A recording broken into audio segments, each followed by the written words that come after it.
So mayong hapon sa tanan na atay 100 pesos karong hapuna. Ato ning ipabalon sa mga estudyante diri sa Balas National High School. So ako na siyang isulod aning mineral water. Uh, ato lang lukoton gamay kay atong suksok sa sulod para dili ni siya mabasa og ulan ug magulan manggali.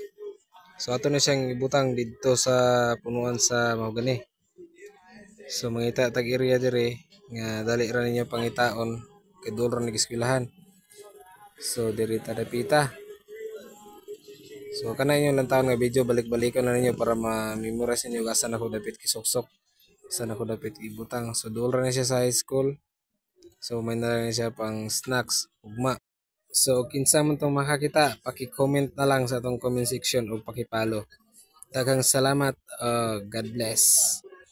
So dali ra kayo ni makitaan diring iriha kay duol ra na sa high school. So ang inyong timailhan nga naa ko diri dapat iputang kanang naay mangga nga laya og dahon nardia siyang palibot nako to gisoksok. So congrats sa makakuha sa ato ang pabalon sa eskwela. So good luck.